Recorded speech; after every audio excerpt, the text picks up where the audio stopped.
Ok. Estamos estudiando, recordemos este tema que es el cristiano contemporáneo.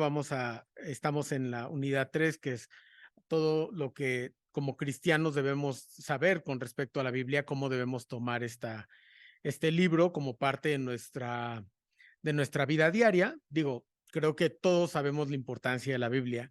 Creo que de los que estamos aquí, ninguno de nosotros pone en duda la eficacia de la Biblia, la inspiración divina.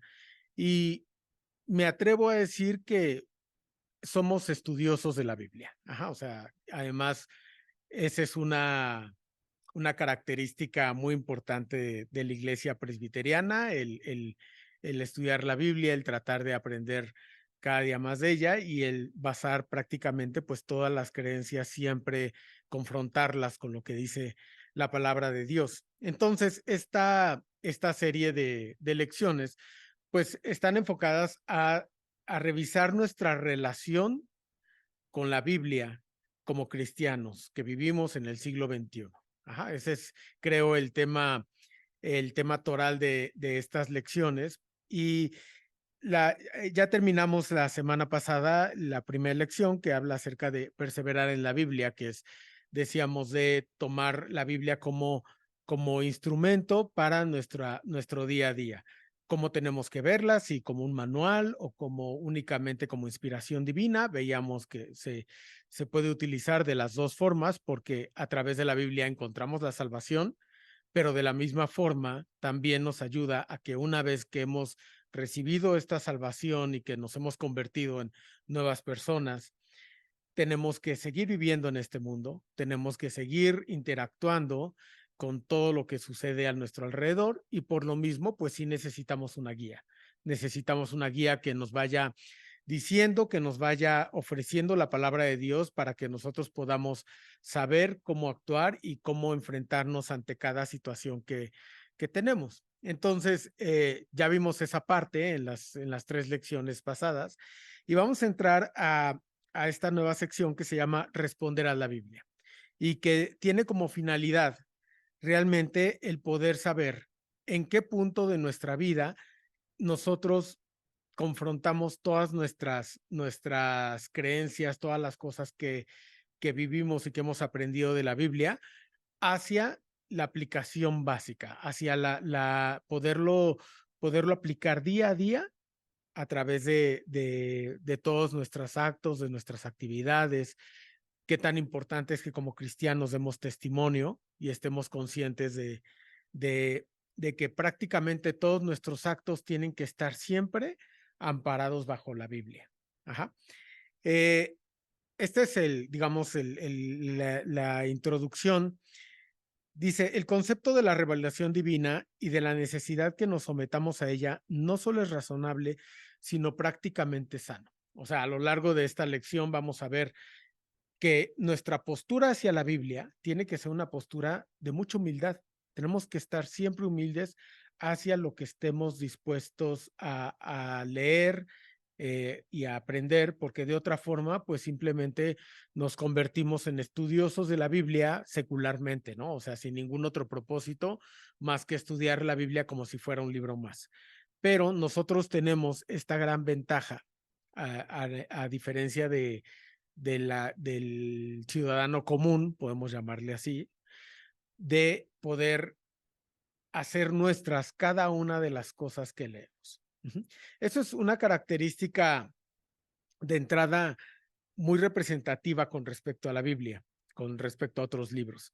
Cuando nosotros leemos cualquier otro libro, pongamos de ejemplo una novela, pues realmente la idea es entretenernos, o si leemos un libro de texto para la universidad o para la escuela, pues también la idea es que aprendamos a través de ella, ¿no? Sin embargo, la Biblia tiene la característica que nos va moldeando y nos va diciendo, tiene el propósito de entrar en nuestra alma, en lo más profundo de nuestro ser y hacernos cambiar nuestra forma de ser, nuestra forma de actuar y cómo confrontarnos con el mundo. Entonces, si nosotros no empezamos a ver la Biblia como desde una manera humilde, es decir, desde un punto de vista en donde nosotros estemos dispuestos a aprender de ella, pues realmente no tiene ningún sentido. Ajá. De entrada, podemos afirmar que la Biblia es una revelación que Dios nos ha dado. Ujú. Es muy presuntuoso de cualquier ser humano tratar de estudiar a Dios, lo sabemos, porque Dios simplemente pues es un ser tan sabio y tan intrínseco hacia nuestras mentes que no podríamos, nuestra mente no tiene la capacidad de poder entender a Dios y de poder entender todas las cosas que él nos va, para entender cómo es, ¿no? Y yo siempre lo comparo, por ejemplo, con un niñito, ¿no? Con un bebé de 6 meses que está aprendiendo pues las cosas más básicas. Al bebé de 6 meses, pues no lo vamos a poner a ver un programa, ni le vamos a leer un libro de, no sé, de matemáticas, ajá, ni le vamos a enseñar el, la historia de México, ni le vamos a leer la Constitución mexicana, ¿no? Porque ¿qué va a hacer el bebé? Pues no lo entiende, o sea, su mente está tan tierna, está tan pequeña, que pues simplemente para él las palabras son ruidos solamente y conforme va creciendo, pues va desarrollando su inteligencia. Pero para Dios, nosotros somos como bebés todavía. Ajá. O sea, lo que, lo que, lo que nosotros queremos que los bebés entiendan, pues tenemos que encontrar la forma de decírselos y la forma de que ellos lo vayan aprendiendo. Por ejemplo, cómo ir al baño, ¿no? Como un bebé que ya está en edad de poder avisar para cuando quiere ir al baño o cuando tiene hambre y no nada más con puros berridos, ¿no? Llorando. De la misma forma, nosotros es la misma forma en la cual Dios nos va hablando a cada uno de nosotros. Él sabe que nuestra mente es finita, es limitada, y por lo mismo la manera en que se comunica con nosotros, pues es a través de cosas que él sabe que nosotros tenemos la capacidad de entender. Ajá, pero no funciona al revés. O sea, lo único que podemos saber de la vastedad de Dios es que no podemos entenderla. Ajá. O díganme si alguno de ustedes, de nosotros, podemos comprender el concepto de eternidad de Dios. ¿Alguien puede? De, Se nos hace súper difícil pensar en la eternidad de entrada, ¿no? O sea, decimos, es que ¿cómo puede ser posible que el tiempo se extienda de una manera en la cual pues nunca vaya a acabar? Y más nosotros como seres humanos que sabemos que todo tiene un principio y un final, ¿no? O sea, sabemos que nacemos y que morimos y sabemos que el día empieza y termina, igual los años, prácticamente todo lo que tiene que ver con el tiempo, sabemos que tiene un principio y un final. ¿Qué pasa cuando ese final no existe? Bueno, más complejo aún, pensar cómo Dios ha existido desde siempre. Si nos cuesta trabajo ver hacia adelante, pues hacia atrás mucho más, ¿no? ¿Cómo podemos entender el hecho de que Jehová siempre ha sido y que además siempre ha sido y nunca cambia? Nunca ha cambiado, no ha mutado, no se convierte, no va adquiriendo otras formas. Entonces, si lo pensamos así, entonces, ¿qué más podemos entender sobre Dios? Ujú. ¿Pueden ustedes pensar en la infinidad del universo? ¿Cómo, cómo puede ser posible que el universo no tenga un límite? Ujú. Y que dentro de esa falta de límites no puede contener a Dios. Y al contrario, Dios contiene al infinito. Dios contiene al universo. Ajá. O sea, la NASA y y todo el mundo de la astronomía, pues cada vez va inventando telescopios que logran llegar de una manera mucho más, más lejos, ¿no? Y aún así, o sea, piensen, por ejemplo, en el concepto de años luz. ¿Podemos entender cuánto significa un año luz en distancia? Es una distancia. Es el tiempo que tarda la luz en recorrer durante un año. Y creo que eran como 300,000 kilos. No, no me acuerdo, no me atrevo a decir una cantidad, pero, o sea, el concepto de año luz de entrada ya es algo que escapa de nuestra realidad y aún así se puede utilizar como modo de medida para delimitar qué tan lejos están los objetos. Ajá. Entonces, desde ese punto de vista, pues nuestra mente es así, minúscula. Ajá. Y no podemos pretender conocer más de lo que Dios nos va revelando. Y una de estas cualidades que Dios nos dio es precisamente el poder entender ciertos aspectos de Dios que podemos, para que nosotros podamos utilizarla en nuestra vida diaria. Ajá, o sea, sabemos que Dios, ¿qué características tiene Dios? A ver, que Dios es omnipotente, significa que tiene todo el poder. ¿Qué más? ¿Qué más? ¿Qué otra? Inmutable, que no cambia. Omnisciente, que tiene todo el conocimiento, toda la ciencia, ¿sí? O sea, así podemos seguirnos, ¿no? Y aún así Dios nos da este poder de poder entenderlo así.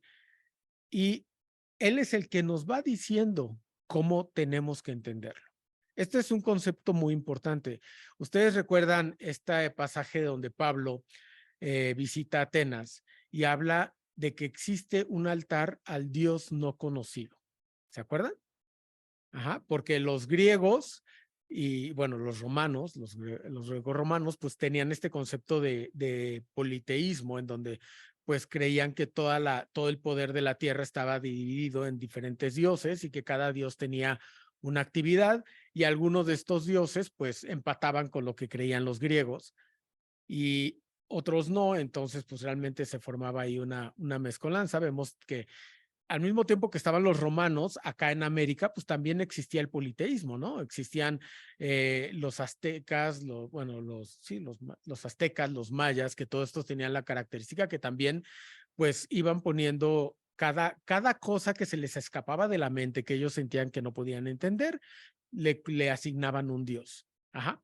Pero sabemos que a diferencia del dios que nosotros creemos, estos dioses eran fabricados a la medida. Ajá. O sea, había un dios de la guerra aquí en América, ¿no? Sabemos que era Huitzilopochtli, ¿no? El dios, ¿sí era el dios de la guerra? Sí, ¿verdad? Bueno, sí. Tenían al dios de la guerra un concepto humano. O sea, la guerra es un concepto humano. Entonces decían, bueno, necesitamos nosotros encomendarnos a alguien, a una fuerza natural, a una fuerza sobre nosotros mismos para poder entender para podernos encomendar al momento de salir a la guerra y sentir que no estamos solos, ¿sí? Y de la misma forma, pues cada actividad había un dios de la siembra y había un dios del clima y todo, o sea, cada cosa que escapaba al raciocinio de estas culturas, pues le iban asignando un dios. Al contrario de nosotros, que tenemos un Dios que Él es quien se ha dado a conocer. Y por lo mismo, Dios nos da a conocer únicamente las cosas que Él quiere y que no sabemos que nos funcionan para vivir aquí en la tierra. Ajá. O sea, seguramente cuando muramos y cuando ya estemos en la presencia de Dios, pues vamos a entender un poquito más, ¿no? De cómo funciona Dios y de otras cosas que Él tiene reservadas para nosotros cuando estemos en la eternidad con Él. Pero mientras tanto, el conocimiento que tenemos de Dios es aplicable perfectamente en nuestra vida diaria, aquí en la tierra. De otro modo, no tendría sentido que Dios se revelara a nosotros.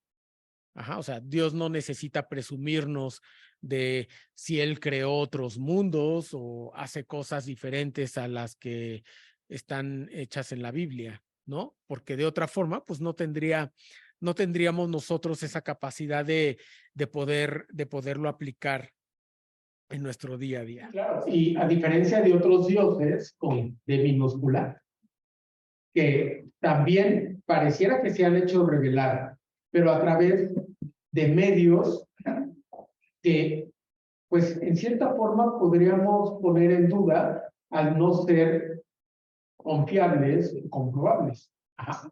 O sea, Dios efectivamente se nos da a conocer, se nos revela a través de la Biblia.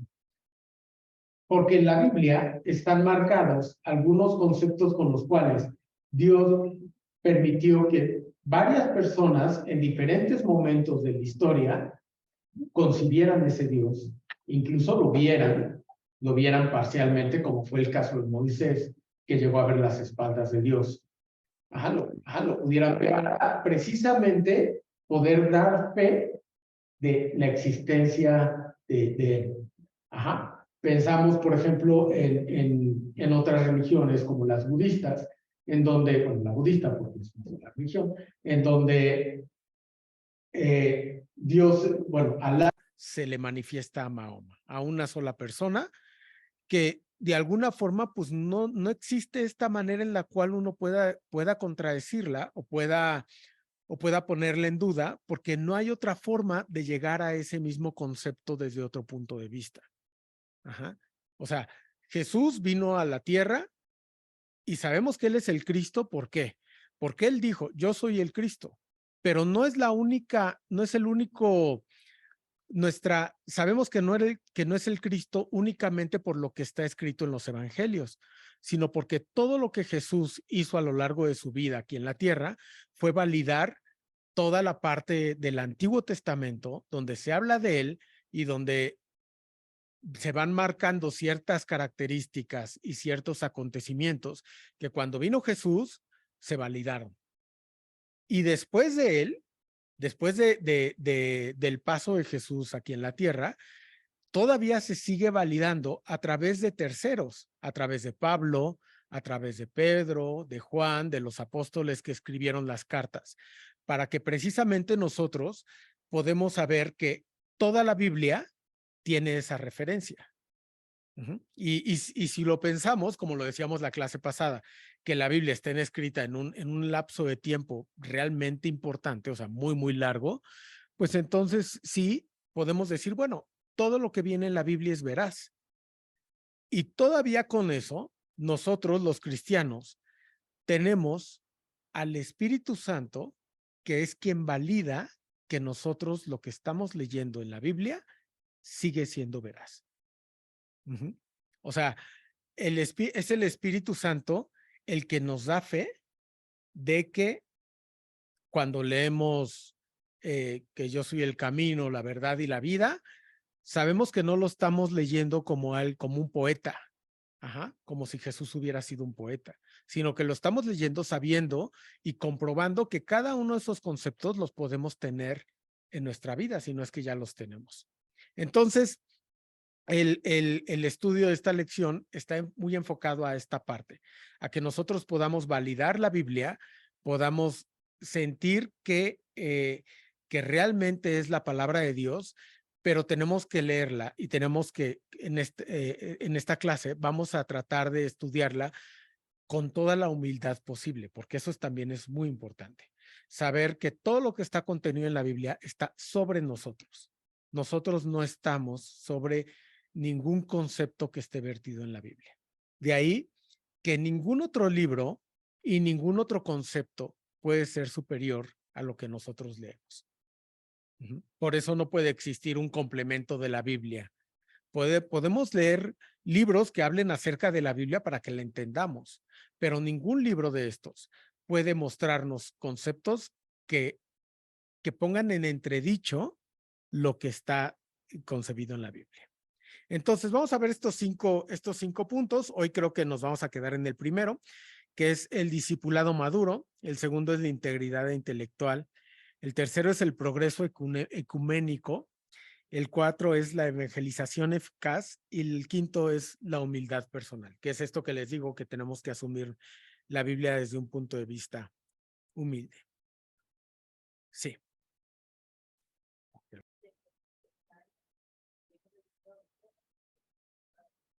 Sí, claro, incluso nos ha tocado aprendernos antes cuando nos aprendíamos textos de memoria, nos aprendíamos muchos textos a mí lo que me ha pasado es que de repente me vienen a la mente y ahora sí los entiendo. A diferencia de cuando me los aprendí en la escuela dominical. Sí, incluso recordando lecciones anteriores, ¿recuerdan cuando hablábamos del perdón? Que todos los seres humanos necesitamos ser perdonados, todos, incluso hasta, o sea, quitando el concepto del cristianismo, todo ser humano sabe que necesita esa, ese poder que da el perdón, ajá, de saber que hay una fuerza, estoy hablando en términos seculares, que hay una fuerza que nos limpia y que realmente nos hace sentirnos bien, ajá, dignos, exactamente. O sea, por eso cuando hacemos algo malo, vamos, o sea, vamos con la persona a la que ofendimos y le pedimos perdón, porque queremos sentirnos bien. Ujú. Y más aún los cristianos tenemos esta sensación, esta necesidad del perdón constante. A lo que voy es que todos estamos en igualdad de circunstancias al momento de que tenemos que aplicar estos conceptos. El concepto de Dios, incluso para la gente que no cree en Dios, necesita creer en algo. Hasta los ateos tienen que creer en algo. Porque un ateo no es que no crea en nada, simplemente no cree en Dios como nosotros lo tenemos en nuestra mente. Un ateo, al igual que cualquier otra persona que tenga un poquito de intelecto, sabe que uno no tiene la capacidad de hacer que las cosas sucedan por sí mismos. O sea, el ser humano, por más que querramos, no es autosuficiente. O sea, pónganse a ver realmente, o sea, nosotros nos encanta ser productivos y sentirnos productivos, ¿no?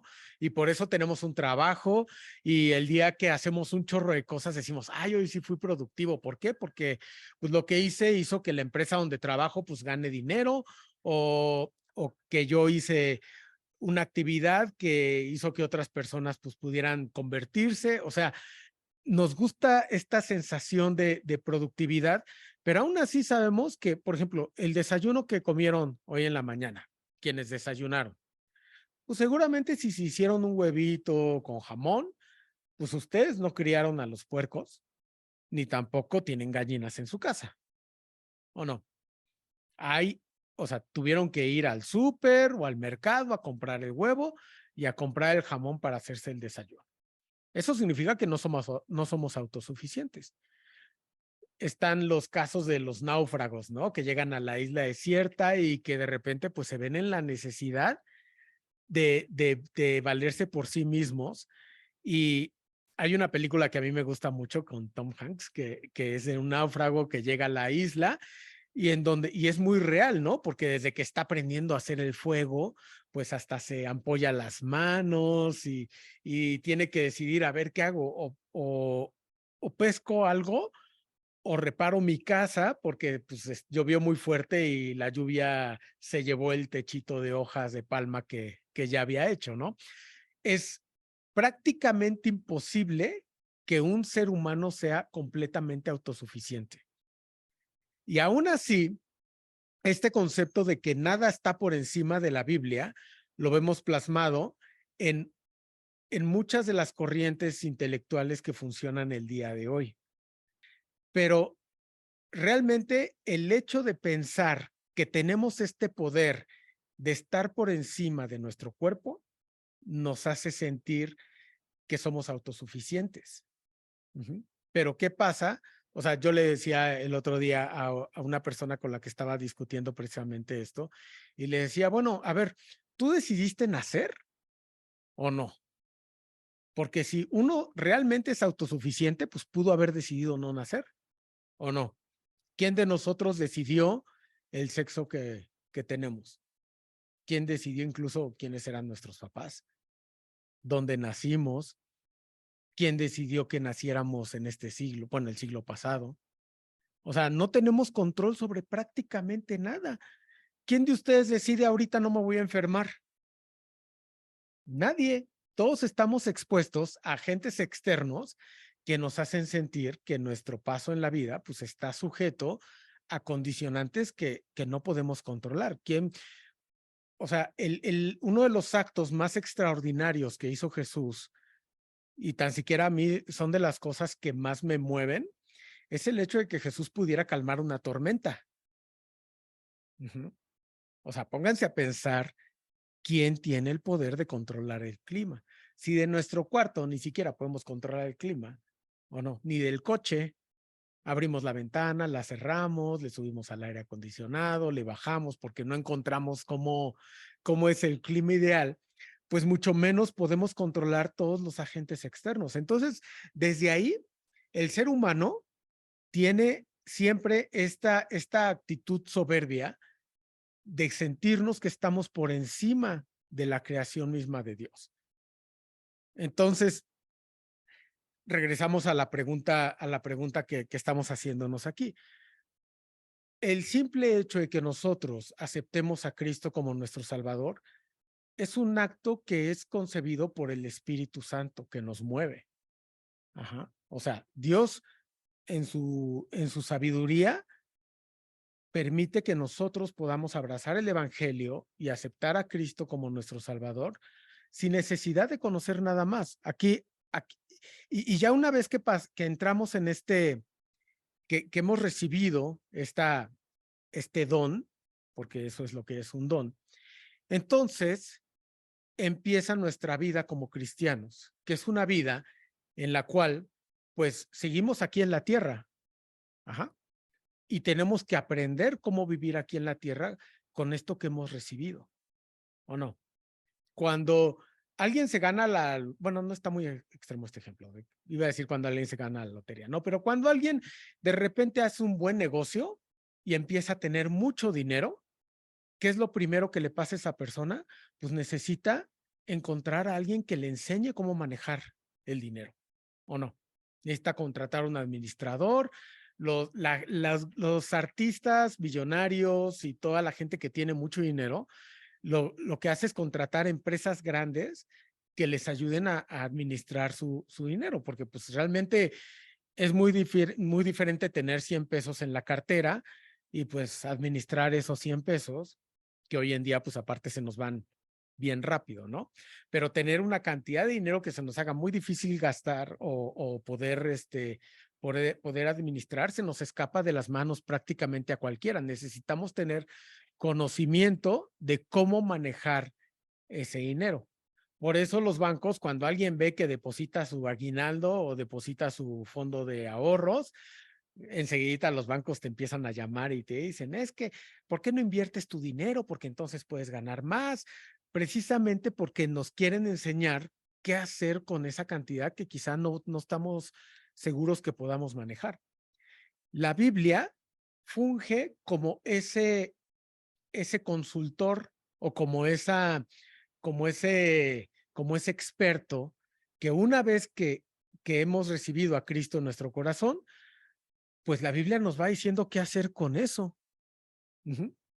Porque además, Dios, cuando nosotros lo aceptamos, pues Él quiere que sigamos aquí en la tierra. Ajá. Porque de otra forma, pues aceptaríamos a Cristo y enseguida nos iríamos al cielo. Pues, ¿qué hacemos aquí? ¿No? Dios quiere que, ya que una vez que estamos aquí, que ya lo aceptamos, pues que sepamos primero cómo vivir nosotros con esto nuevo que se nos ha sido dado y después cómo transmitirlo a los demás. De ahí la gran comisión, ¿no? Que es ir y predicar el evangelio. Si nosotros no predicamos el evangelio, pues entonces nuestro paso aquí en la tierra, después de la salvación, pues se convierte en algo completamente inútil. No tiene ningún sentido que sigamos aquí. ¿Están de acuerdo conmigo? Ajá, porque si no, pues realmente, ¿qué hacemos con la salvación? O sea, la salvación es algo que empezamos a aplicar no nada más cuando morimos, sino al momento en el cual recibimos este don. Juan 5:39, por eso dice, escudriñad las escrituras, son palabras de Jesús, porque a vosotros os parece que en ellas tenéis la vida eterna y ellas son las que dan testimonio de mí. O sea, una vez que recibimos el don, tenemos que estudiar las escrituras. Es el paso 2. Ajá, porque a partir de ahí es donde nosotros vamos a aprender a vivir como cristianos. Y a mí me llama mucho la atención este concepto de vivir como cristianos, porque pareciera mentira, pero pudiera ser que el mundo vea, o sea, hoy en día vivir como cristianos, pues es como cuestionado por mucha gente, ¿no? O sea, sabemos que nuestro testimonio es vital y por eso tenemos que buscar que la gente no, vea a través de nuestro testimonio que somos cristianos. Pero a final de cuentas, el mundo sí admira y sí ha encontrado una buena forma de vivir a través de los conceptos cristianos. Sabemos que todas las leyes, empezando por la ley romana, que es la más antigua que tenemos nosotros dentro de nuestra forma de vida, pues está basada en conceptos antiguo testamentarios. O sea, el hecho de que Dios, una de las cosas que le empezó a dar al pueblo de Israel al principio de que lo eligió, de cuando se formó y lo eligió como su pueblo escogido, fue darle leyes. Y sabemos que las leyes que están en el Antiguo Testamento no son únicamente espirituales, sino que también son leyes prácticas, porque son leyes que hablan de la higiene, que hablan de la administración, que habla de cómo gobernarnos unos a otros. O sea, no se detiene nada más en que amarás a Dios con todo tu ser, sino que sí, ama a Dios con todo tu ser, ama a tu prójimo como a ti mismo, y a partir de ahí, a ver, ¿cómo se van a gobernar?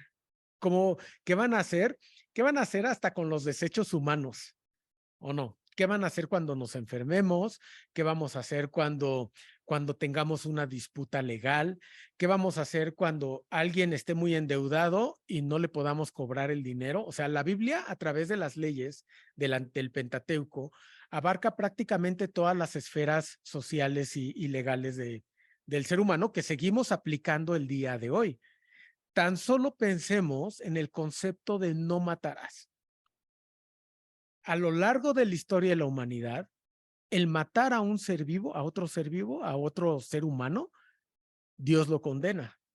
Desde Abel y Caín, ¿o no? Desde ahí Dios dice, está mal que mates a otro ser humano. Y rara vez nos ponemos a pensar que esas leyes no le aplican al mundo animal. Imagínense si aplicaran al mundo animal. Que un tigre no pueda devorarse a un conejo para sobrevivir, porque la Biblia dice no matarás. Pues no aplica. Ajá. Entonces, son leyes que están hechas para que nosotros funcionemos como sociedad y la sociedad secular, la que no es cristiana, la ha adoptado como suya, ¿o no? O sea, los 10 mandamientos, ninguno de los 10 mandamientos se contrapone con ninguna ley. No codiciarás, no robarás, no hurtarás, hasta el día de reposo lo encontramos, o sea, ven que ahorita los diputados estaban legislando sobre darnos un día más de descanso. Hasta eso tiene una base bíblica. Entonces, la forma en la cual nosotros funcionamos, pues viene desde ahí, ¿sí? Y una vez que nosotros entendemos este ritmo que como sociedad tenemos de vivir como cristianos, pues lo que muchas veces pasa, y hoy en el siglo XXI estamos sufriendo mucho, es que pareciera que el ser cristiano está como degradado, ¿no? Como que no es digno de una persona pensante o de un filósofo o de una persona creativa o de una persona profesionista creer en conceptos bíblicos mucha gente lo está tomando como algo irracional, como algo que no tiene ninguna relación con nuestra vida diaria. Nosotros los cristianos sabemos que sí, sabemos que incluso la manera en la cual ejerzamos nuestras carreras y nuestras actividades diarias y hasta el ser ama de casa o ser legislador o ser presidente, o sea, cualquier tipo de actividad que como ser humano tengamos el día de hoy, si lo aplicamos a raíz de una conciencia cristiana, a la luz de la palabra de Dios, pues la garantía es que nos va a ir bien. que nos va a ir bien y que vamos a estar tranquilos, que vamos a vivir una vida de armonía con nosotros mismos. Esto lo vamos a ver ahorita un poco más adelante. Pero una de las características que nos hacen cristianos es precisamente la paz, que nosotros estamos en paz con nosotros mismos y no en guerra. Pero bueno, eso lo vamos a ver más adelante. Aquí dice, todo cristiano está llamado a adorar, confiar y obedecer a Dios, mirando al mundo con esperanza. Y creo que esta parte de la lección se vuelve como muy aplicable en nuestras vidas, porque creo que todos como seres humanos somos pesimistas. Nuestra esencia casi siempre es ir hacia el pesimismo. ¿Por qué los niños son tan felices? Pues porque no tienen la conciencia completamente desarrollada y no se dan cuenta de muchas cosas que suceden a su alrededor. O sea, los papás pueden estar sin un peso en la bolsa, pero al niño lo van a hacer bien feliz llevándolo al parque, ¿o no? ¿Y qué pasa conforme vamos creciendo? La verdad, nos vamos amargando, ¿o no? Vamos perdiendo esta vitalidad que tenemos como niños porque nos vamos dando cuenta de todo lo que surge a nuestro alrededor. O sea, por eso está el concepto de ríete como un niño, ¿no? Porque pues, los niños se ríen emocionalmente. En cambio, un adulto, para que nosotros oigamos a un adulto reírse a carcajadas, muy extraño, ¿o no? Porque precisamente ya tenemos en nuestra mente una serie de cosas que hemos ido acumulando que nos impiden ser felices. Entonces, el otro día estábamos hablando aquí en el templo de qué necesitamos nosotros tener para ser felices y decíamos, bueno, lo único que necesitamos para ser felices es confiar en la eternidad que vamos a tener con Dios. Si nosotros lo vemos así, prácticamente toda nuestra vida podemos estar en paz, ¿o no?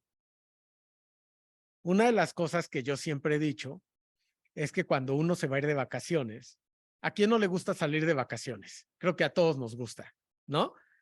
Y díganme si no es igual de padre vivir las vacaciones y pensar que uno se va a ir de vacaciones, ¿o no? ¿Verdad que sí? Que uno dice, yo en una semana me voy a Acapulco, qué padre. Y entonces todo lo que uno hace esa semana, pues ya uno está pensando en que se va a ir en sí.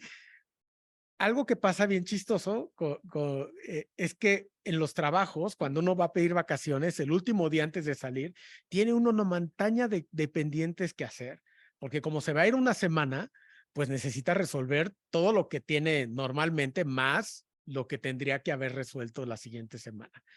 Pero aún así, yo no escucho a nadie quejarse un día antes de que se vaya de vacaciones que tiene mucho trabajo, porque tenemos ese incentivo y tenemos esa alegría de decir, o sea, si tengo que acabar esto y esto y esto, pero no me importa, porque acabando, pues me voy a ir de vacaciones. O sea, estamos gozando algo que viene en un futuro. Gracias. Y de la misma forma, tiene que suceder con la salvación.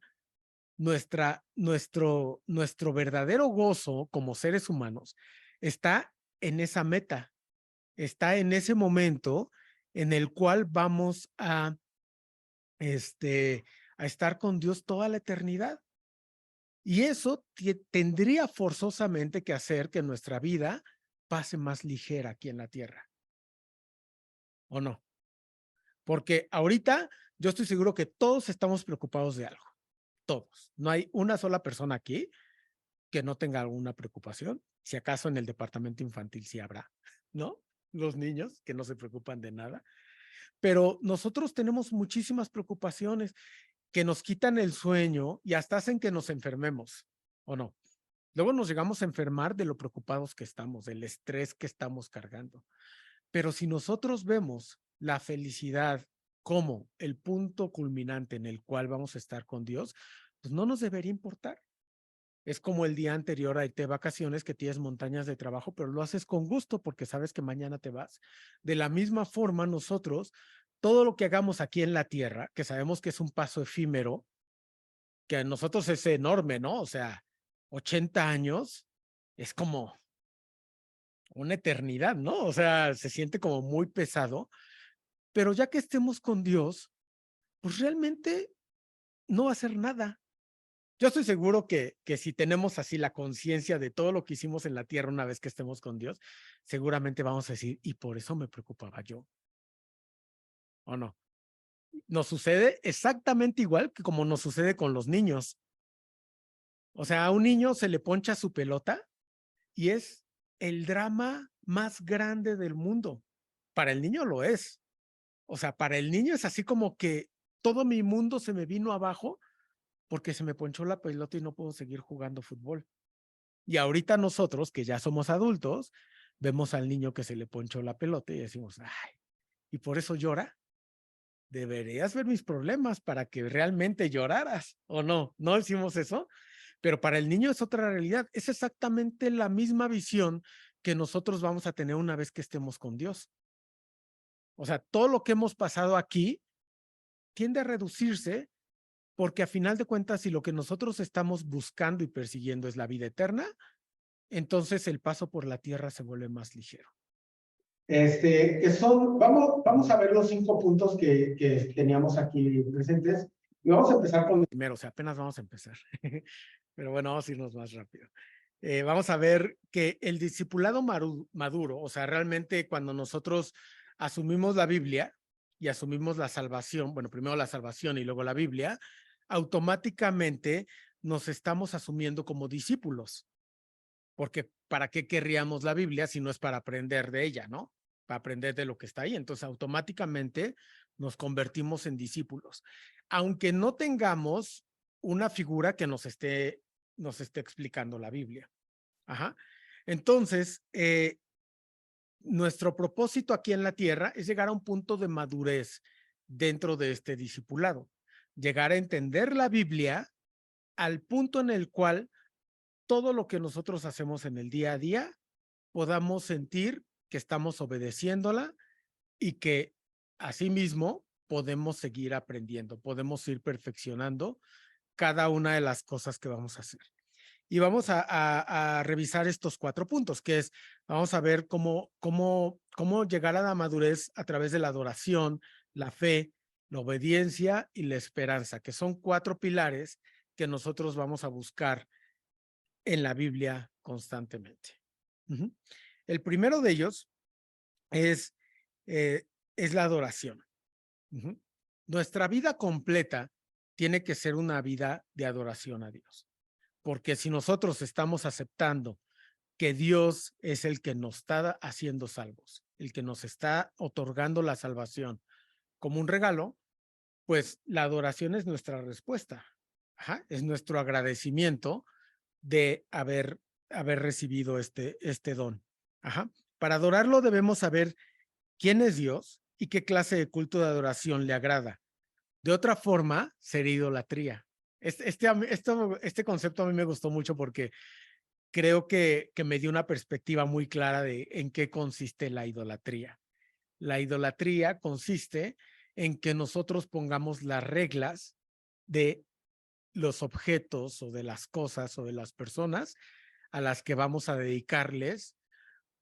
Vamos a quitar la palabra adoración. Ajá. Le vamos a dedicar nuestro tiempo, nuestro gusto, nuestra afición. Ajá. Nosotros no podemos adorar a Dios como nosotros querramos.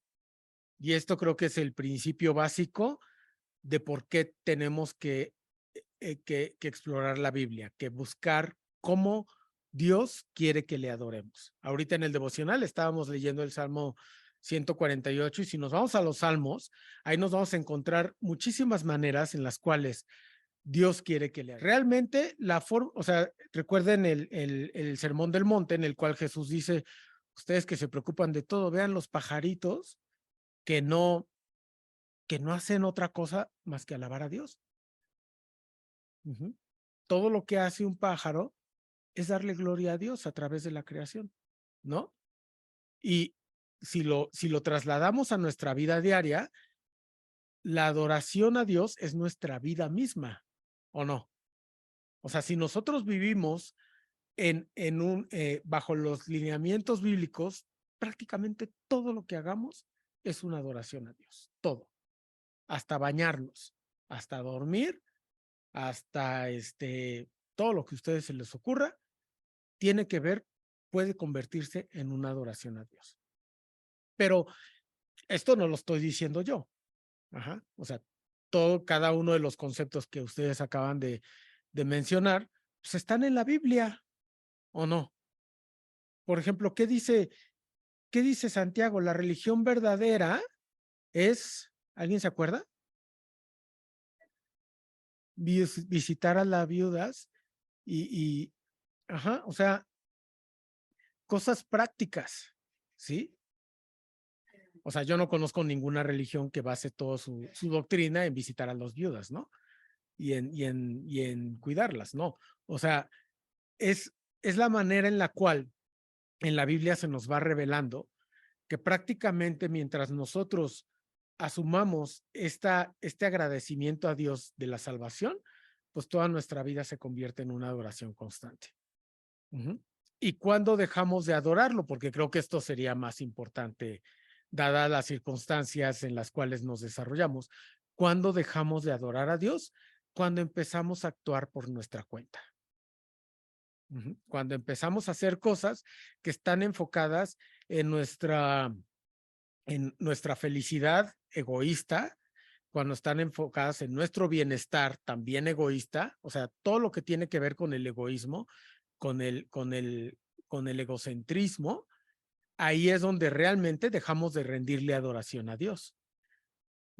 Entonces, el estar adorando a Dios, pues tiene siempre que estar sancionado por la Biblia. Y para nuestra fortuna, la Biblia es un catálogo muy grande de formas en las cuales nosotros vamos encontrando estos momentos de adoración. Entonces, pues, ¿cómo adorar a Dios? Leer la Biblia comienza con un proceso de adoración, pero también nos enseña cómo estar adorándolo constantemente. Ajá. Gracias al universo que me pasó esto, bueno, lo que tú estás queriendo decir es gracias a Dios. Solamente que no lo has conocido porque quizá nadie te lo ha anunciado. Sí, o sea, sí vemos la relevancia de este pasaje en la sociedad del día de hoy, donde todo está conectado, ¿no? O sea, donde los mismos problemas que tenían los romanos hace 2000 años, pues son los mismos problemas que los que seguimos enfrentándonos nosotros en nuestro día a día.